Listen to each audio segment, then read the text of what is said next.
Hi, I'm Lucas, And I'm Brian. and this is the Quax Podcast.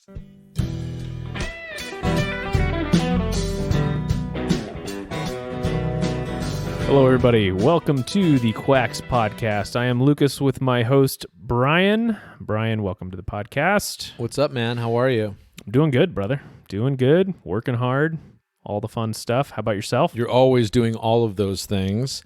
I'm doing well. It's good. Nice. I'm having a good week. It's been nice. All right. Yeah, it's interesting. I am always working hard. I figured out I have this thing in my brain that has to constantly be working, like doing something.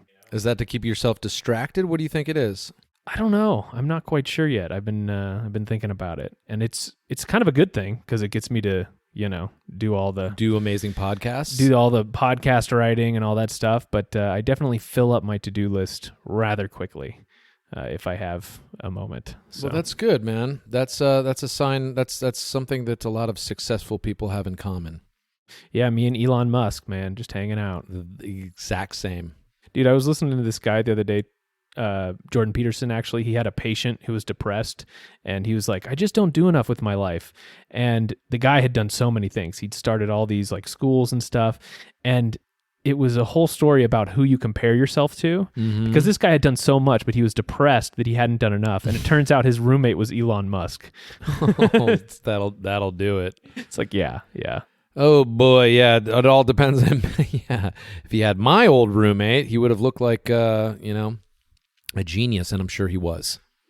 He was a genius. Okay. It's that old thing that you want to be the one making $100,000 hanging out with a bunch of people who make $75,000. You don't want to be the one making $500,000 hanging out with a bunch of millionaires. Right. That makes sense. Yeah. Well, if everyone would just stop judging themselves based on other people's work and just look inward and base it on their own personal merit. That's a great Zen saying. So what rant do you have for us today, Brian? It's kind of a continuation of what we talked about the other day, and I know that it's topical and everyone's kind of sick of hearing about it, but I am getting a little bit bothered / overwhelmed with all the coronavirus talk. I'm already on a news blackout, but if I even turn on, look on the internet or graze over the cover pages of some of these news outlets, it's disgusting how much coronavirus talk is going on there, to the point where I'm like, is this the tail wagging the dog? I mean, toilet paper, and that's the thing that people are worried about. It still drives me nuts. I don't get it, but I'm more concerned because it's affecting my daughter and the other kids, and they're all freaked out, where she doesn't want to go to a concert, she doesn't want to do anything, and I don't know how I feel about that, because part of me is like, well, if this is as bad as they're saying, we're all going to get it, and we're all going to be around it. Or we're going to have the chance to get this thing. So I'm like, well, if it's going to get worse and worse and worse, going to a concert this week is probably the best time you're going to have as far as being able to go see a concert. But I'm not that overly concerned. I'm just worried that she's growing up in a world where there's a potential pandemic situation affecting her every thought. So it's more you're worrying about your kid. I am. And kids in general, because I'm already looking at, they've got enough challenges and things that they've inherited from us, but this virus is sticky. I don't remember ever having anything like this growing up. Well, no children have died yet from corona. And so maybe they're fine. They can go to all the concerts they want. It sounds like it's just something that thins out the herd from the old and the weak. Yeah. Which is scary in itself, because that's a subjective term, and it's also a wide range of ages that, they're saying 60 now, which to me isn't that old. No, and I heard the worst mortality was above 80. Okay. 80 I'm sure. and above. And they were already dying, so it's okay. Most of them. But yes, it is troublesome, more so the fact that they're saying that this is something that sits with you and they don't know the long-term issues we're going to have with this virus being in our bodies. So I don't know. There's too many questions. I'm like, don't worry about it. Really, don't worry about it. Don't freak out about it. You don't have to wear a scarf. She's like, I need to get a bandana and a scarf. I go, that's not going to keep anything out anyways. A bandana? The Billy Ray Cyrus method of beating coronavirus? That's a dated gotta reference. work. Yeah, that's gotta work. Anyways, man, I'm just getting a little. I don't know what to think, and I'm really bothered because I feel like there's no credible source of news coming. Yeah, well, I would say they don't know either. So you're in good company. All right, good. Yeah. All right, today we're going to talk about joints. I would say it's probably one of the most asked questions in any health food store. It's about how to lower joint pain, wouldn't you say? Yeah, it's very common. Yeah, I mean, you probably have people ask you all the time for joint pain stuff. Every day. Yeah. So this list is in no particular order, although I did save the best one for last.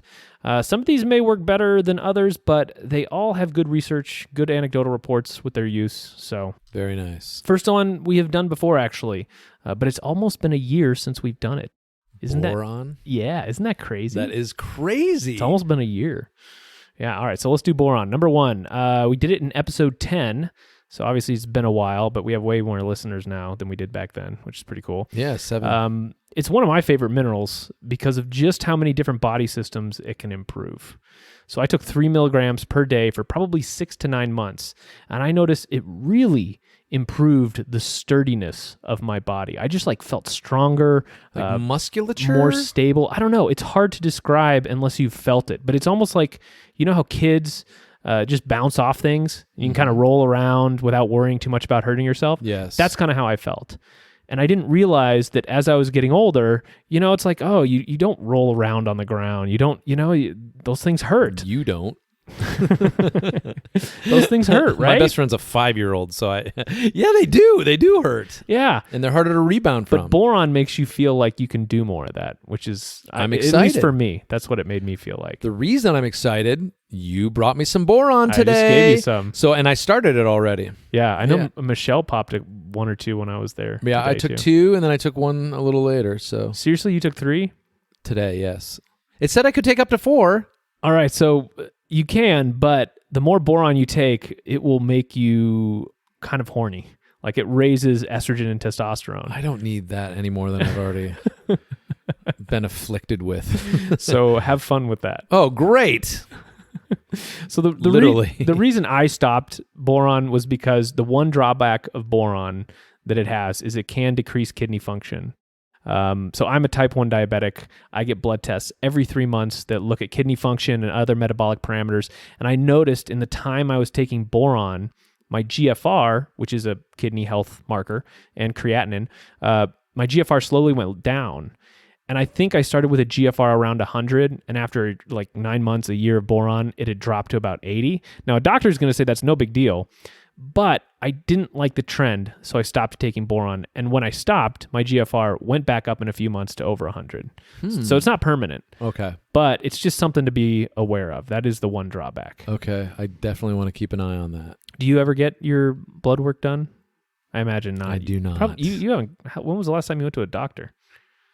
For a checkup, it's been a good spell. I'll just say that. It's been longer than I can remember. Yeah, I don't think most people are going to have to deal with this problem. Yeah. I think this is maybe just because I'm a type 1 diabetic, but be aware of it. I will. Now, I'm not the only, one who likes boron. If you look online at reviews of boron, the overwhelming response is people who are in a lot of pain. Maybe they couldn't walk. Maybe they had trouble getting upstairs. Boron gave them a new lease on life. Now, in addition, boron will build up your bones. Dr. Jorge Flechas, or George Flechas, who has a great video on boron. He said he's been taking boron for many years. He's in his 60s, and when he went in to get a bone scan at his doctor's, they said he had bone strength of a 20-year-old. So I'll put that video in the show notes. Wow. And he attributes that to boron. He attributes it to boron, yeah. Okay, I'm going to keep taking it. Supernatural boron. So boron works basically by increasing the synthesis of collagen in our tissues. So this is how our ligaments and tendons get stronger. It's also going to increase vitamin D levels, which is partly how it helps with the bones. It's also anti-inflammatory. It will increase testosterone and estrogen, and there is actually some promising evidence for its use in cancer. Yeah, so all around, boron can address a lot of different health conditions, and side effects are relatively low. Fantastic. I'm glad I just started it. Yeah. Of anything on this list, I think boron is probably the best bang for your buck. Most places in the world that have high amounts of boron in the soil have very low levels of osteoarthritis. So it's just kind of a no-brainer for people to try. Nice, man. I'm excited. Thank you. All right, next up is joint formulas. So this is just kind of like run-of-the-mill joint formulas that contain a bunch of different ingredients. So like glucosamine chondroitin, MSM, turmeric, grapeseed extract, ginger, collagen, etc., etc. And so I'm kind of lumping these all in together because they are easy to get in all-in-one formula, and taking mega doses of any one of these in particular, it's not that beneficial for joints. It may be beneficial for other conditions. So I think we talked about chondroitin sulfate, and taking 6 to 9 grams per day may help clean out your arteries. Yep. But for joints, a regular joint supplement with like 1.5 grams of glucosamine and a decent amount of these other ingredients, it's going to be just fine. Okay. Yeah. Now, the purpose of these formulas is kind of twofold: to lower inflammation, which is breaking down the joints, and increase the cofactors your body uses to build your joints up. So ligaments and tendons, they don't get blood flow, really. So one thing you got to know about these formulas is to really have them work, you got to take them for a while. Okay. You got to kind of bathe your joints and ligaments in these substances. You're not just dipping your toes in. Exactly. Commitment. I was actually just talking to a friend of mine, Carla, who has joint problems. So she took a really high quality joint supplement called Joint Vibrance from Vibrant Health. It's a good one. She was telling me that like for the first 2 months, she noticed very little. So 2 months. Yeah. But at the 3rd month, she really started to get results. So you really want to plan to take any joint formula for an extended period of time. It's perseverance. It is. And that's kind of hard for people. It's amazing how many people have tough time taking things, herbal supplements or just supplements just in general. Yeah, in general. but it's faith-based in a lot of ways because they will not see. I mean, who's going to stay 3 months with taking a vitamin that they're not seeing any noticeable difference? Totally. Yet all of these researchers and these herbalists are all saying the same thing. Herbs to change, or specifically whatever supplement it is, but herbs in general I'm talking about. You've got to reset so much of your body. You got it takes time to do these things, to reset these features. So it does. It makes sense. Dude, I talk about that all the time. There's tons of multivitamins out there, which are like, the food-based and the newfangled ones. They're all faith-based because you can't feel any of them. Right. But you're just supposed to take them because you think they're good for you. Right. And people just don't do that. It just doesn't happen. So I always try and focus on things that you can feel a difference to. Because it's instant gratification. I mean, that's what the society celebrates. And it's frustrating but then you have to think, how long have you taken to destroy your body or do these detrimental things to your body? I mean, it's not an overnight fix. Definitely not. So maintain, keep with it, and believe. Exactly. All right, next up. I'll just give a quick disclaimer. I'm not recommending Joint Vibrance, and I work for that company in my regular job, so I'm not saying to go out and buy Joint Vibrance. It's just one of the options out there. Go buy it. All right, next up is, I don't think many people have heard of this one. It's called Cat's Claw. It's definitely not mainstream. Yeah. Yeah, so I remember when I first started working in a health food store, Cat's Claw was one of those like old grandmother's remedies. And some people absolutely swore by it, but the vast majority of people had no idea it even existed. Right. Yeah, so do you talk to anybody who uses Cat's Claw? I know a little bit about Cat's Claw, and I've had a couple people come in and ask for it, but I do not know that much about it. All right, so it's an herb. It grows in the Amazonian rainforest and other tropical places in South America. There's a few human studies on cat's claw showing its effectiveness. One study for osteoarthritis for the knee, another for rheumatoid arthritis, another for, what was this? Oh, it combined cat's claw and maca, and it showed improvement in like overall stiffness and joint pain. Interesting. So there's some good human studies about it. But the weird thing about cat's claw is it also enhances your immune system. So several studies show cat's claw increases white blood cell count. So you can actually find cat's claw in many immune-boosting formulas. Yeah, and there's actually good studies using cat's claw against like herpes, HPV, and even maybe chronic Lyme. Okay, some autoimmune stuff. Yeah, well, that's the thing. The confusing part is because of these immune-boosting effects, cat claw shouldn't be used for people with autoimmune condition. However, there are studies with cat's claw on rheumatoid arthritis, which doesn't make sense. Yeah, that does not. So I dug into this a little bit deeper. It appears that the anti-inflammatory and immune-boosting effects are selective, and they're actually good for rheumatoid arthritis. Okay. Which kind of makes sense. Or maybe, like we talked about with the antibiotic episode, rheumatoid may have a bacterial component, and so the immune-boosting effects could be what's helping. That makes sense. Yeah, I don't know. Whatever the reason, cat's claw, can be used for rheumatoid, but you might want to stay away with other autoimmune diseases. Duly noted. So just a couple other things with cat's claw before we go to the next. It also helps with digestion issues. It can be used to protect the mucosa and tissues in the digestive system. There's one cat's claw by Claire Labs that is specifically for digestive issues. It has some dumb name like Protectogen or something like that. But I think their formulation is probably one of the best on the market. They extract cat's claw in a way that gets rid of some of the compounds that counter its beneficial effects. So you get a really pure cat's claw extract. Because, and that's something to be aware of. Because I did have a customer come in. She's like, I've been taking this cat's claw and I've been getting dizzy. I can't drive as well. Wow. My motor functions are off. And I go, well, do you have the bottle of the stuff that you're taking? She pulled it out. It was White Claw. She was drinking White Claw, guys. Mango flavored. You're so full of it, dude. You're so full of it. So I immediately got cat's claw in her hand and we took care of it. Another life saved. You're welcome. Oh my God.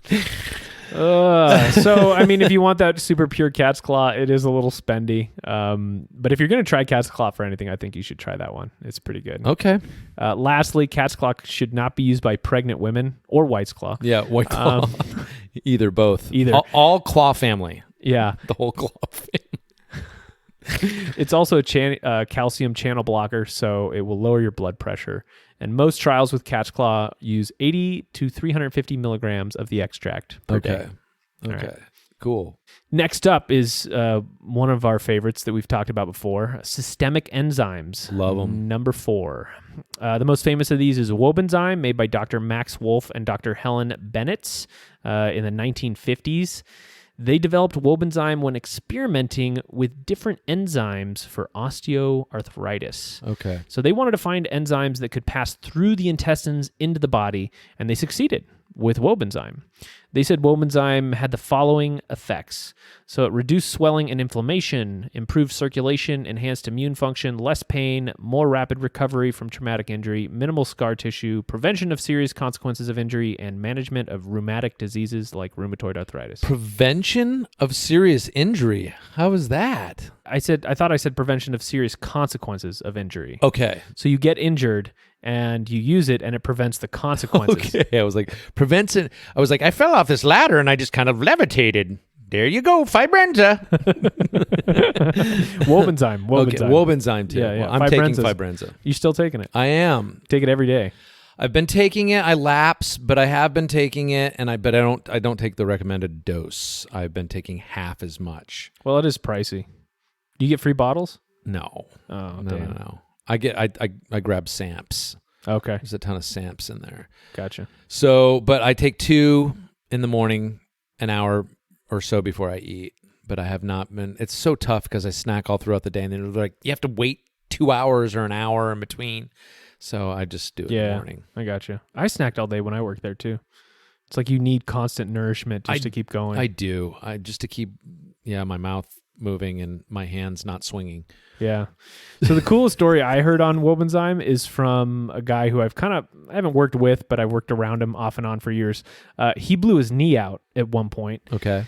The thing was all swollen up, painful, just looked terrible. He started taking handfuls of Wobenzyme and said within a relatively short period of time, the swelling went down and he was walking well enough to vacuum his whole house with no pain. I've heard similar stories with Wobenzyme, but you do have to take a lot of them, though. You do. Now, he still had to have his knee go looked at. He still had to go have it fixed. What a baby. But it goes to show how powerful the enzyme blend is, So in that vein, there are a lot of studies on Wobenzyme out of Germany. One of those studies looked at knees in particular. They found Wobenzyme was just as powerful as a pharmaceutical anti-inflammatory, diclofenac. Gosh. I know, that name is always sounds very crazy. German. Diclofenac. Diclofenac. What? Yeah. Okay. One of the ingredients within Wobenzyme, though, that I wanted to touch on real quick is bromelain. So bromelain is an enzyme that comes from pineapples, and several studies suggest it may help lower inflammation and decrease pain. So I've taken bromelain at high doses and found it very effective for any kind of joint pain or soreness. I think Wobenzyme has like 150 milligrams of bromelain in it. I'm not so sure. It's not much. But when I experimented, I tried thousands of milligrams. Now, not only did it get rid of all my pain, it also helped with my allergies, my digestion. So why would you ever stop taking something like that? Because you try like you're like, I'm taking earthworm, I'm taking this, you've taken everything at some point. If something you find like a good fit, you're like, it made me feel amazing. I'm like, do you take it anymore? You're like, no. So usually I start to have some kind of off effect. Okay. And most people don't experience that, so I don't always talk about it, but like bromelain started to give me a pain in my neck. And I don't know why, but I started like I felt great everywhere else, but my neck started to get stiff. That's why they call it the wife of supplements. Continue. Oh man, that was bad. Cut that out. Okay. Anyway, so bromelain's worth a try. Okay. On its own, outside of Wobenzyme, because Yes. it is pretty good. Other than the neck pain. Okay. All right, number 5, the last one. Now, I want to mention this one in particular because it's unique, and it is Boswellia. Boswellia. Yes, so Boswellia, it's also known as frankincense. It comes from the Boswellia tree, and they harvest Boswellia by making an incision in the trunk of a tree, and that exudes this resinous gum.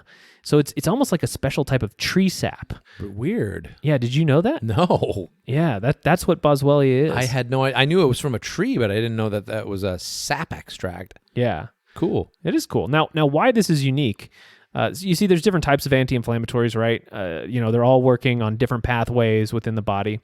Most anti-inflammatories you hear about inhibit what is called cyclooxygenase 2 or COX-2. Yeah, I'm just going to call it COX-2 if that's okay. Yeah, so this is like over-the-counter painkillers do this, turmeric, omega-3s, other flavonoids. They're all working on COX-2. And it's the enzyme responsible for making these inflammatory prostaglandins. So you inhibit that, you don't get the inflammation. Yeah. Right? Nice. Boswellia inhibits the LOX5 pathway, and it's one of the only natural substances that does this. Now, the LOX pathway works differently than the COX pathway. I'm just looking at Brian's face, and he wants to make so many jokes, but he's going to hold off. Going on? He's going to hold. You're like, he's going to hold off. He's going to hold off. He has a Brian. sharp stick pointed at me right now. He says he's going to hold off. Okay. So the COX pathway creates prostaglandins. Mm-hmm. The LOX pathway creates what are called leukotrienes. And these little guys are implicated in a variety of conditions, heart disease, Alzheimer's, cancer, autoimmune disease, asthma, breakdown of the joint, just basically anything with an inflammatory component. These guys are playing the game. Okay. All right.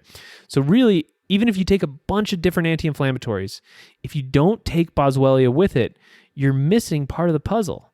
You can do a great job lowering COX inflammation, but LOX inflammation could still be breaking down your joints. That's amazing. So here's a quick list of things that Boswellia has been shown in studies to help with. Okay. Do you want to make a joke? No. I hear locks and I'm thinking bagels. And then you're like, it's COX-2. And I'm like, oh, you like COX-2.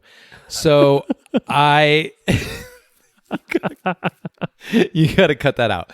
But I'm keeping that in. These are just interesting terms, and I'm just going with the ride. All right. Sounds good. So these are the studies. There were 2 clinical trials of 135 osteoarthritic patients, significant improvements in joint pain and functionality. Improvements started after 7 days of treatment with a high dose. Okay. And so this is something you're going to see a lot with Boswellia. You need to take it for a while, and you need to take decent amounts of it. Okay. There was an effective trial of 30 patients with chronic colitis, meaning like ulcerative colitis, with few side effects. Different trial had 1,050 milligrams per day, put 80% of patients with ulcerative colitis in remission. Wow. Which beat out the prescription, which was 75%. 80% in remission? 80% in remission. And so 1,050 milligrams is quite a bit. Yeah. But that's pretty amazing. That is amazing. I like them odds. Yeah. At a high dose. Oh, yeah. In 44 patients with brain cancer, Boswellia reduced radiotherapy-related brain swelling at 60% success versus 26 in the placebo group. Okay. In a study of 76 women, combination of boswellia, betaine, and myo-inositol relieved breast pain and reduced benign breast lumps. It also reduced breast tissue density by 60%. In 40 patients, boswellia improved the symptoms of asthma, such as difficulty breathing and wheezing. In a study of 75 girls, boswellia prevented plaque-induced gingivitis, so improving gum health. Interesting. Yeah. Weird offshoot. It is kind of a weird offshoot. Go with it.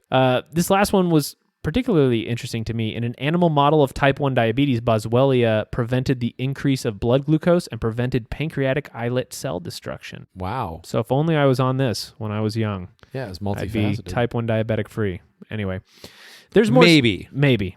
Yeah, there's more studies, other promising results, but they get weaker. But I really think what is key about understanding Cox and Lox inflammation is you can understand why vegetable oils are so bad for us. Yes. You see where we're going with this? Mm-hmm. Okay, so back in the early 1900s, I think on average, people ate something like 18 pounds of butter per year. Oh my gosh. Today, that is down to 3 pounds or so. Oh, good. So yeah, we on average eat 3 pounds of butter a year. That's kind of crazy, huh? We still eat lots of fat, Right. but the type of fat we eat has shifted. So over time, we switched to using canola, Crisco, corn, soy oil.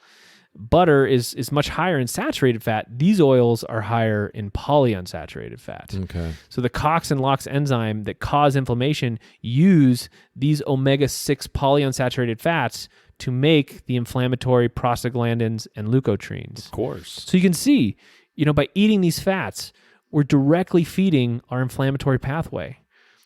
And everybody uses them. Wow. Every restaurant, every packaged food, all the livestock feed, like you name it, they are using canola or sunflower seed or just something like that. So like a lot of smart people lay the foundation of the whole modern chronic disease epidemic at the foot of these fats. Okay. Yeah. Yikes. So this is also why long-term, in my opinion, you just have to cook your own food. Like the food out there, it's garbage because of these fats. Now, people are waking up and you get chips fried in coconut oil or olive oil and other packaged foods with better fats. So there are better options, thankfully. Thankfully. A couple last things about boswellia. It's very safe. Most of the studies report little to no side effects. I think they gave mice something like 1,000 milligrams per kilogram, and there were no adverse effects. So, to a human, you're taking thousands of grams. I mean, you're fine. Or maybe not thousands, but you get it. Boswellia, it's also very poorly absorbed. It does best when you take it with a high-fat meal. There is actually a pharmaceutical option that is similar to boswellia. What's that? Did you know about this? I did not. It's called Singulair, which, no surprise, is used for asthma and allergies. Okay. Yeah. It has a ton of side effects, though. It's awful, like Shocker. depression, all kinds of terrible things.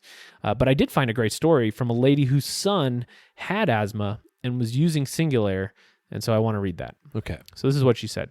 My 13-year-old son has had year-round allergies and asthma since he was a baby. Year-round allergy pills, Singulair used in spring and fall seasons, plus daily nebulizer use in the ragweed season. He is never without an inhaler. I bought boswellia 500 milligram capsules 5 days ago. Figured on weeks of use before any little improvement would be noticed. Oh my God. OMG.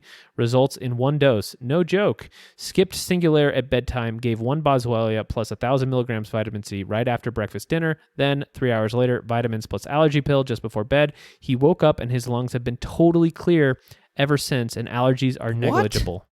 I gave boswellia separately right after meal to ensure absorption. Had baseball practice last night. Did not use nebulizer prior to practice or need it after. Never needed his inhaler either. We will try to drop allergy pills when ragweed season is past. This is a miracle. I love that it's actually beneficial to the body in so many ways. It's pretty glowing. It is. It's really heartening. The more I read of this, the more I think we should have just done a show on boswellia by itself. Oh well. Well, it's got some friends with it. This is a good one, though. It's not like we can't revisit it. Yeah. So that's the list. That's amazing. Top 5 things for joint supplements. Just to hear that kind of a glowing thing saying he's on an inhaler, he's on all these things, and then, nope, no more, one dose. What? Good to go. That's incredible. Yeah, I mean, that's probably not usual, but Yeah, just try that, guys. Everybody, just stop. stop using your meds. Get on Buzzwell. God. You heard it here We're in not the Quax we're not podcast. doctors. No, we are not. But that I love hearing stuff like that. And when I hear stuff like that, like every day, we're about something different. Boswellia today. Yeah. But somebody being miraculously helped by something that no conventional doctor would ever tell them about. You know? I know, it's great. I love it. Yeah. So one other thing before we wrap up, I want to mention is prolotherapy and stem cell therapy for joints. Have you ever talked to anyone in the store who's come in and used these? For what? Which was it again? Prolotherapy and stem cell therapy. Stem cell, yeah. Yeah, like they have it injected into their knee or Yes, whatever. yeah. What do they say? Good things. I've heard good things, but I've also heard nothing. They didn't get anything out of it. But I've talked to people who have gotten stem cells all over their body. We used to have a doctor who came in and did the radio show with us, and he did stem cell therapy. But it seems to be more beneficial in knees and that sort of thing, more so than back and shoulder, from what I understand. Okay. I don't know why. Lower extremities Work better. but I don't know. Yeah, I have talked to people. Okay. So I know here in Arizona, there's several places where you can get it done. I don't think it's necessarily widespread. So I'm sure there's some places where you can't get it done. But this is where they basically inject your joints with either stem cells or a concoction of different compounds, which is called prolotherapy. So that concoction can have like sugar solution, hyaluronic acid, vitamins, a bunch of other things. Okay. It can be expensive. Like you need several therapies. But I do think it can work wonders if you are in bad shape. My mom had this done. In her knees? She had injured her shoulder. Okay. And doctors were telling her, you need surgery. This is the only way to fix this. But she got prolotherapy, and over a year's time, her shoulder healed itself. Now, it was quite the process to go through. Expensive. That, and it was very painful. She had Really? Yeah, I mean, because basically they're injecting this sugar solution or whatever it is into your shoulder, and it's causing a reaction in your body to heal it. And so it's kind of like waking up the pain receptors and all that. Oh, God. So it can be rough. But you use your own body's healing power instead of going under the knife, which is I think better. Yeah. Yeah. Feeling that probably means that it's working. I mean, like if you didn't feel anything, it probably wasn't doing anything. Yeah. I mean, this certain thing. But anyway, so that's the list. that's amazing. Yeah. Is there anything you would add or? Well, just to the stem cells, I know somebody that did get, now that you mentioned, intranasal stem cell treatment. Wow. Yeah, up in the nasal passages for, sinus and a number of other chronic issues that they dealt with. Work? Totally. Wow. It Yeah. worked. Yeah. Seriously. Yep. It worked. How do you know? Did they tell you how much it was? I didn't ask. Probably I like your car. How much did it cost? No, I'm not good at that. So, Okay, but gotcha. I probably will do that more and more because it's becoming more prevalent. And I do know it's pricey, but they were very happy with the results. So, Yeah. because I was freaked out. I was like, ooh, they took a needle and put them up in your, just shoot those stem cells right up in the And do the you nasal know if they passage. were using like their stem cells? Like, did they extract them from their own bones and inject them in other places, or? I don't believe they were, because Okay. I know that there's no core blood. There was no core blood or whatever, and these were blood free or whatever free stem cells, however they harvest them. But Yeah. no, they were not from the actual person. Because if you remember, like one of our first episodes, we talked about the bulletproof guy. What's his name? Right, I remember you talking. Yeah, about him. he pulled stem cells like out of his bones and injected them in all kinds of other places. Yeah, Yeah, that was kind of crazy. yeah. I think these were prepackaged stem cells. Yep. All right. Thanks everybody for listening. Quaxpodcast.com. Shoot us an email at quaxpodcast@gmail.com. Follow me on Twitter at QuaxPod, getting in Twitter fights. I just got blocked today from some guy who I told him he shouldn't take statins because he wasn't middle-aged man or, had a heart attack, and he blocked me. Yep, Yeah, it's great bringing knowledge to people out there. you're a revolutionary. All right. Thanks everybody. Bye.